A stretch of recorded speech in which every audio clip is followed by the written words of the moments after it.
What's up, everyone? I'm Ryan Van Ornum, and this is another episode of Scaling Up Success powered by Synergist. Today I have Laura Armstrong. How are you, my friend? I am doing awesome. I'm picking up $100 bills. I think we know where I got that from, right? Oh, So, I love it. I love it. Oh, I'm so excited to have this conversation with you. Tell me about, first of all, I mean, you have such an eclectic background. I love hearing your stories. Uh, you know, we're going to get into wealth mastery systems here in a bit, yeah. but tell me a little bit. I mean, you have this background in martial arts. You have this amazing story that you've told me in the past about, you know, how you've won medals in different disciplines and stuff like that. And I just love the story. So go into it a little bit if you could. Yeah, for sure. So I'll just tell you a little bit about myself, and then I can tell you the story of Yeah, winning my first gold medal if you want. yeah. So I am a three-time world champion martial artist. I competed in full contact weapons fighting, and I was, I started in Aikido. I did Aikido for many years, and then I moved to Filipino martial arts. I actually did both arts till I had a motorcycle accident, and then I had to stop training in Aikido. It was just too painful.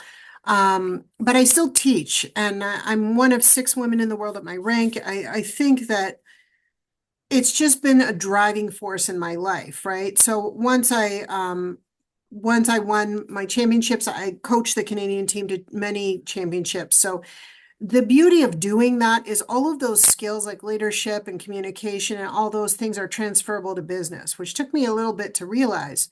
Now, the other piece that most people don't clue into or isn't really talked about much is the holistic piece. So I am a holistic practitioner. I have been for decades, but I really got into it because when you compete at that level, and for us, it was like a 9 month ramp up to the world championships. So you'd have to hit weight, you'd have to have your diet right, your mindset, your emotions, like everything, and you train daily. Like you had to really take care of yourself. It was a new meaning of self-care, right?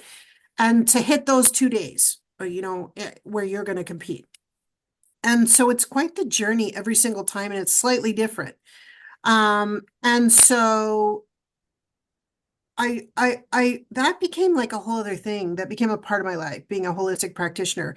And I got certified in all these different modalities and things like that. And so, at the time it was like the woo-woo thing. This is like decades ago, where people just thought you lived on planet, Xenoc or something like that. But actually you were getting practical results. People were having change, right? And they were stepping into things, right? Yeah. I also worked in corporate for decades as a commodities trader. I was the only woman on the trading desk for a very long time. And, that was just like a nightmare, that toxic environment. And they packaged me out. I was at the age of 42. I'm now 58. You just have these moments in your life where you're like, all right, I'm retired. Right. I only want to do things that make me happy, that help people, which is so important, and that make me boatloads of money because I love money so much. And I take a lot of crap for that sometimes because people's points of view about money aren't the healthiest. And what we don't realize is money is just a vehicle, an energy that we use in our lives to get us where we want to go, move us along, to move our needle forward. And how that relationship is with us, with each person, is very different. And it's usually not a positive one. So it became really important to me to create something around where people could have or develop a more positive, powerful relationship with money so that they could, elevate their revenue fast, so that they could, earn what they deserve, make the impact they were looking for. So this is kind of where things led me. Yeah. Now, I still do teach martial arts, but I'm more teaching instructor programs in self-defense and empowerment, which actually is very needed in the world today. So that's like my 411 bubble. Yeah. I Yeah. love it. I love it. Man, it is you have had such this journey with the corporate side and then Yeah. utilizing martial arts for growth and not just like as a physical but a mental aspects to things like Hmm. with what you're building with um wealth mastery systems. um what inspired you to get into that? Well, it was just, when I won my first gold medal, it was really interesting because, I had competed at an international level for like 8 years. And Hmm. this world competition only happens every 2 years, somewhere in the world. So I would always win silver, bronze, silver, bronze, silver, bronze. I couldn't get the gold.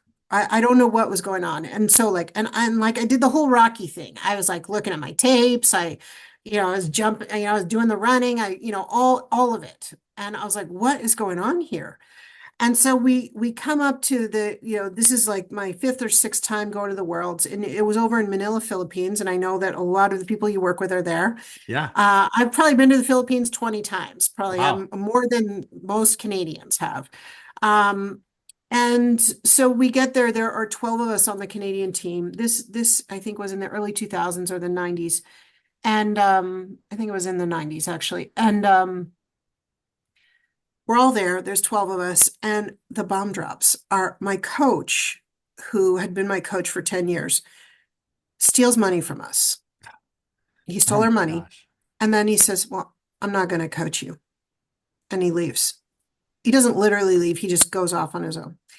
So here we are, all 12 of us, right? And so, being the chief cook and bottle washer, and apparently the troublemaker of the team, I huddle everybody up. I'm like, all right, so what are we going to do here? Are we going to DQ, which means disqualify, which means you Hmm. don't get to compete, you're just out? Or are we all going to go home with gold?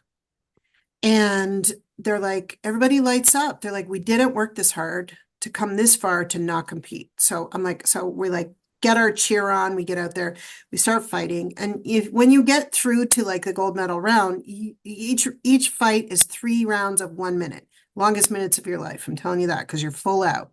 Yeah. And so I probably had about 6 fights, so around 18 rounds. And now I was in the gold medal round, and I'm like, this is it. So I look over and across the ring, and there is the whole team cheering me on, right? Like totally like there for me. And it was a special circumstance of like things happening the way they did that I'd never experienced before. And so we go into the fight. The first 2 rounds are good. The third round comes. I'm tired. Like I've been going out this since like 8 a.m. in the morning. It's now 4:30, 5 o'clock. We've been fighting all day. And so their last round's there, and I'm like, okay, I just got to get through this. I look over at the group, like our team, and they're like, come on, Laura, you got this last round. And I don't know what happened, but the whistle goes, the fight starts, and I'm tired. I look over at my opponent. I realize is tireder than me, more tired than I am. And I'm like, oh, right. And then so I pull on the energy of the team. I don't know how it happened.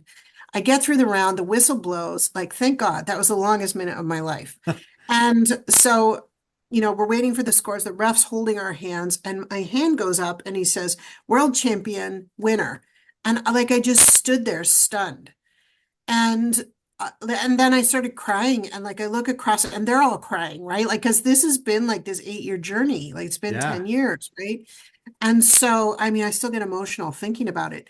And so, what I realized from this whole experience, and by the way, 8 out of 12 of us went home with gold that day. That's a phenomenal. Wow. Right. What I realized the missing piece was the support.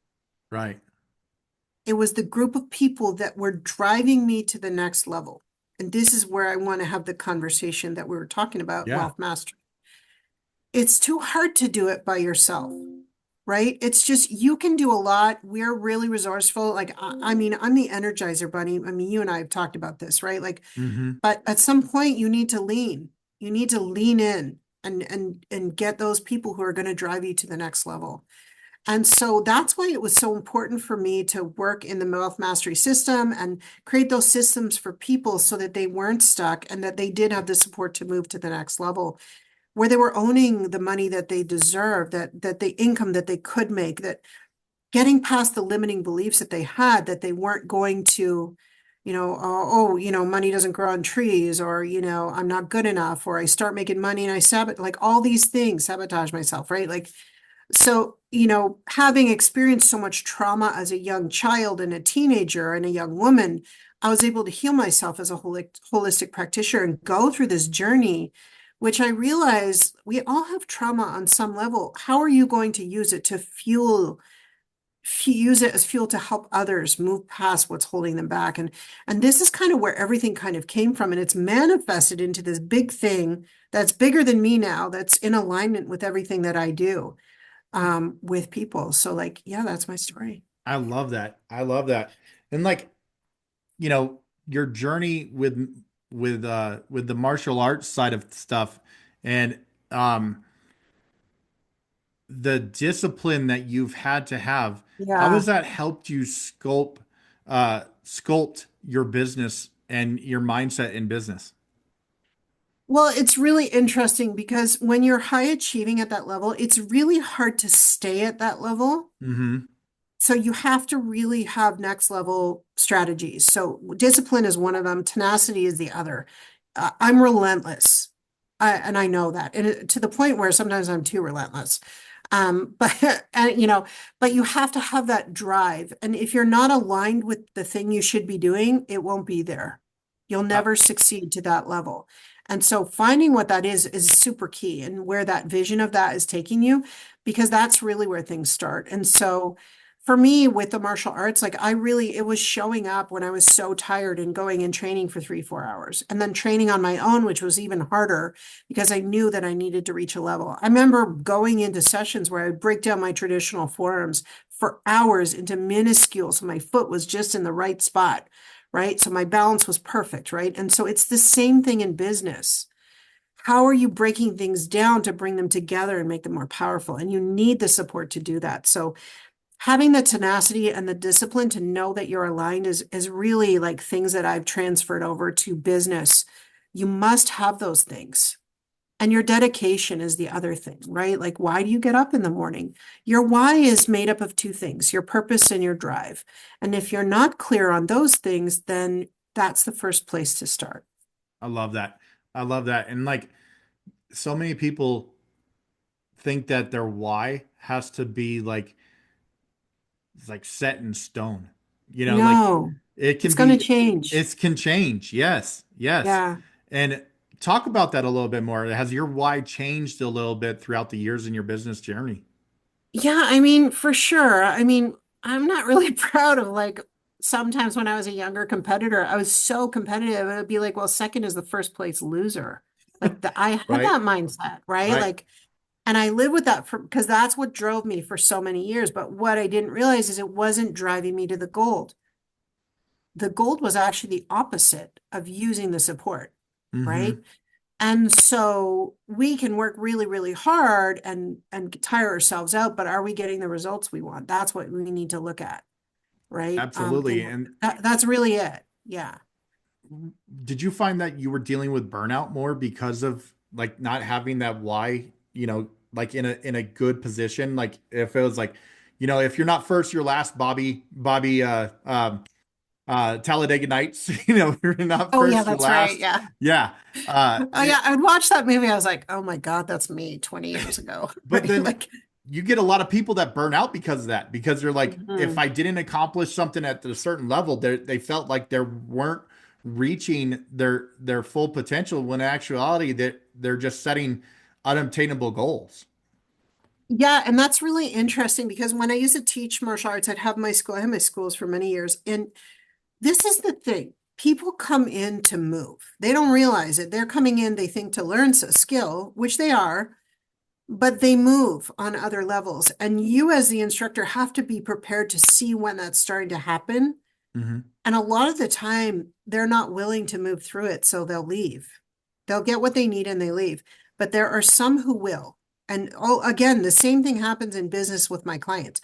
They'll call me up. They're like, yeah, I'm going to take a break for this. We're done for a few months. I'm like, okay. I said, well, call me in a couple months. You'll be in the same spot and then we'll work through the same stuff. So we Yep. can waste time now or you can waste time later making money. Right. Right. So, right. And so it's the same thing when I was teaching. I would have this conversation with the students. I said, I don't know if you realize this, but you're pushing through something that you're going to have the ability to get through if you stick with this, and I'll be right there beside you. And a lot of it would happen when we would do like testing or black belt testing or whatever, right? Because that's a big test, right? Like, there's a lot of stress there. It's the same when people are scaling their business. It's the same black belt test, right? That's really the level that you're at. I mean, I did all my black belt tests like in front of 400 people. Could I be more Wow. stressed? Right. Right. But you got to perform, right? And so, but the beauty in business is it's easier to give yourself a pass for failing because you're going to, I mean, I learned far more from failing and losing at fights than I ever did winning. Yeah. Yeah. Absolutely. Far And more. And it's the it's same not in even business. failure, right? No, it's not. It's you're learning. It's like You're I not. get to You learn the think it is. opportunity. Yeah. Right. Um, how do you measure success in business? Like I always, yeah, you can have your like KPIs and different success goals Yeah. in terms of that, but like, if you're looking at overall structure, is it a different way of looking at things in what you deal with your clients? Sure. Yeah. So there's two or three things. The first is the difference between them in their business and in their life. So those things they overlap, but they're also different, Hmm. right? I'll give you a good example. Let's call her Sherry. Sherry is one of my current clients. Sherry had low self-confidence, low self-esteem, and she didn't think all the guys that she went out with, she was on a dating app, and she would they would ghost her, and she'd think there was something wrong with her because of this.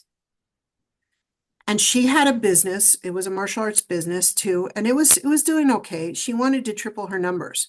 So we started to work through where all this came from. And the story was, it was the stories that she was told when she was younger, right? Interesting. Yeah. So once we started, and this just happened to be her case, once we started working together and clearing all that stuff out, she has reached, last year she doubled her income. This year she's already doubled her income halfway through the year, in the first quarter. Wow. And she's now in a relationship that she's not sure is good for her. So you That's see the difference? absolutely. And So it's so that's like the first measure. Like so that's how I measure right there is the yeah, shift. And you're right with them the whole time, right? The second is my bank account. Let's just be honest. If I don't have my bank account isn't healthy, then I'm not doing something right. absolutely. 100%. And we don't talk about that because it's like a taboo subject. I talk about it, Let me ask you right? a question because like, you know, there's going to be people from around the globe, Yeah. on watching these podcasts is, like one of the things in America, do you find that money is looked at differently in America as opposed to other countries, specifically like where you're in Canada, or is it similar?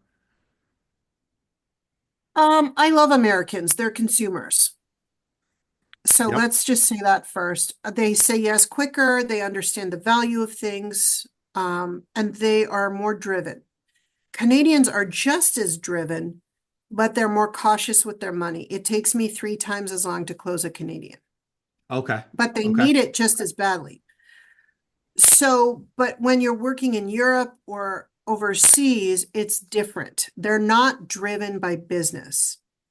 They don't live to work, they work to live. Hmm. And so if you understand that and approach it from that mindset, how much better their lives are going to be if their business is in alignment. That's really going to push their buttons. It's a different mindset. Interesting. It's like working with high achievers. It's a different mindset. No one is going to admit who's a high achiever, they need help. It's a different conversation. I love that. I love that. And Yeah. being like, I find like different generations handled money differently too, whether Yeah. it's, here in America, and, from people in Canada, I have conversations with very frequently as well. It depends on the generational level too. Cause like, Yeah. for us here, boomers definitely, they came from, uh, their parents were from the depression, so like they squirreled away everything. I'm Gen Hmm. X, right on the Gen X millennial, level. And Gen X, I mean, we were the latchkey kids, millennials, you know Gen X was the last analog to digital type of generation, Right. and then millennials definitely, have for the most part been, mostly digital type of people. So it's interesting to see how the relationship with wealth and money is, depending on the age bracket and, the geographic locations as well. Yeah, it's pretty fascinating. And those are also different conversations Hmm. because I've seen, people who are in their 20s and they're millionaires. Yeah. But I've also seen people in their 20s who are in so much debt, they're never going to get out of it. And what it came down to is education, education and understanding by the parents. So if there was none, because it's not taught in school, it's No. not. It's No. getting better. Yeah. It's getting better, but there's still a lot missing there, right? So, I mean, when I grew up, my mom's like, "Okay, you're 18, go get a credit card, build your credit." She didn't tell me anything. I went into like $10,000 worth of debt because I went and bought a whole bunch of stuff I didn't need. It Absolutely. wasn't, oh, I'm like, Yeah. oh, I got to pay a bill now, right? Like it was just, there was no education. I don't want people to learn the hard way, No. Yeah. right? Like I don't, and people, this generation, they take a lot of flack being entitled, but what they don't realize is this is us as human beings. This is society. Hmm. Society is moving so much faster than us that we're in a constant state of overwhelm. And this generation is born into that. I can't even imagine how they're dealing with that every single day, They're like a right? car crash of anxiety and emotions all Right. over the And place. so what people don't understand is they're just managing things, right? Yeah. And so the people who are excelling are the ones who've been able to put it in perspective, got the support they need. But there's people like, and that's why I see so much judgment. And I'm like, no, it's not about that. Let's see how we can change that dynamic, right? And so it's so true. It's generational and it's also cultural. There's very big differences. Yeah. Absolutely. What is one piece of advice that you would give to people that would be starting on their journey in, you know, building their wealth? For sure. Make sure that you bring money in, but you also put money out, but also save some, right? Make sure you're moving your money, okay? But also make sure that you're taking a portion of that and putting it into a place where you've got it saved. I'm not saying save diligently, invest in bonds, do whatever you want. Have your wants and needs money. Like be Mhm. clear about what those things are. So make sure that you spend, but also make sure that you earn. Okay. The other thing too is be whatever you do in your business, make sure it make sure it means something to you. Don't do stuff to make money. It'll never last. It may be a good quick fix at the time, but in the end, you're going to get bored and you get resentful, and then you're going to be trapped, Yeah. right? And then you got to fix stuff. So do what feels, come from here and go down into here. And it's not a woo-woo thing. Think about how things make you feel and move from there. Because if it feels good, it's going to be good. What's your thoughts on the I guess the analogy that I've always had is like numbers make people think, but emotions make people act. Yeah, and I mean, you know me, I'm big on intuition and all that Yeah. woo-woo stuff. But I mean, I really feel like the human race is evolving. Like this is a little bit out there, but we really are, and we see it Yeah. every day, right? And so we all have the opportunity to tap into that on some level. So whatever feels good for you is what feels good for you. If it doesn't feel good, don't do it. Don't think, oh, I'm going to fix this later because it's never going to happen. It's going to be like, can I swear on your podcast? Go ahead. Okay, it's going to be a shitstorm, right? Like, so do yourself a favor, like, listen to that inner voice. And you know that inner voice has talked to you your whole life. So, when you decide what you want to do, how does it make you feel? Get into your head, analyze it, have all the blueprint, have the plan, have the business plan, the marketing, everything. But how does it make you feel? If it Love makes that. you feel good, do it. If it doesn't, don't do it. I Right? love Like, it. don't make it complicated. Man, I could talk to you for hours, and we have in the past. So like you're just an Yeah, amazing person to be around. I love your thoughts on how to manage not just like your money, but your emotional value of who you are, right. your cognitive outlook on perspective on life as itself. You're just an amazing person to have in my circle, and I couldn't be happier to have you as a part of our Scaling Up Success podcast today. Thank you so much for your time today. I really appreciate it. Oh, my pleasure. I think you're awesome too. And I just, yeah, we've had some really good conversations. I'm looking forward to the next one. Thanks Oh, for having me. I hope today people got value out of things. Do you want me to tell them how they can reach me if they have questions? yes, yes, please. Okay, yeah, just go to talkwithlaura.com, book a half hour with me. I'd love to hear more about you and what you're doing, and then we can talk about things. Fantastic. All the links are going to be down below as well, guys. Laura, thank you so much. Always appreciate your time. You are an amazing person and glad to have you in our circle. All right, we'll see you all soon. All right, take care.